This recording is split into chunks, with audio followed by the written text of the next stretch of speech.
धनंजय मुंडे यांच्या अडचणी आणखी वाढण्याची चिन्ह आहेत। पोलीस कर्मचारी असलेल्या आपल्या पतीशी संबंधित एका प्रकरणातील निकालासाठी आपण धनंजय मुंडेंना 17 लाख रुपये दिले असा खळबळजनक आरोप नागपूरच्या रहिवासी रंजना नागपूरकर यांनी केलेला आहे। विशेष म्हणजे रंजना नागपूरकर यांनी 17 फेब्रुवारीला आपल्याला भेटून धनंजय मुंडेंच्या भ्रष्टाचाराची तक्रार केल्याचं मनोज जरांगे यांनी सांगितलेलं होतं।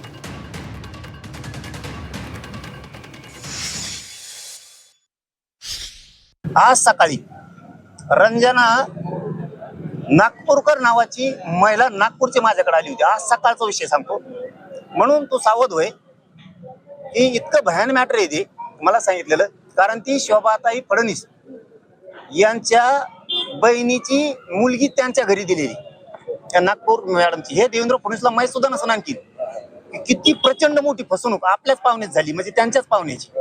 रंजना प्रदीपराव नागपूरकर ही बिचारी महिला ब्राह्मणांची आज सकाळी माझ्या घरी येऊन इतकी रडत होती, तिचा नवरा सुद्धा मेलाय त्या टेन्शन पाहिजे याच्याच।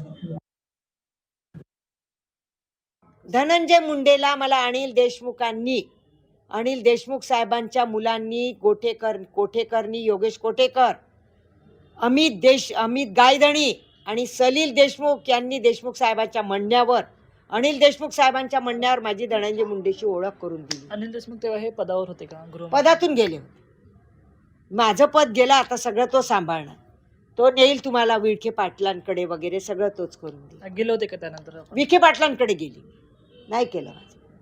म्हणून त्यानंतर काय चर्चा झाली? त्यांनी धनंजय मुंडेंनी सरळ पैशाचीच मागणी केली। बिना पैशानी कुठेच मंत्रालयात काम होत नाही। आमच्याकडे बघा इतके लोक येतात, बिना पैशानी कोणी येत नाही, तुम्ही बघा।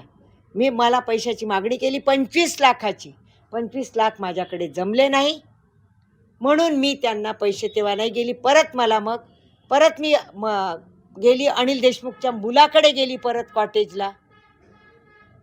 अनिल देशमुखांच्या मुलांनी सांगितलं की त्यांच्याकडे तुम्हाला पाठवावंच लागेल, म्हणून मी इकडून तिकडून रडून भागून सोनं नाणं वीक वाक नातेवाईकांचे सोनं गहाण ठेवून त्यांना 8 लाख एक दिले, 9 लाख एक दिले, धनंजय मुंडेच्या घरी नेऊन तेलाच्या खरड्याच्या डब्यात।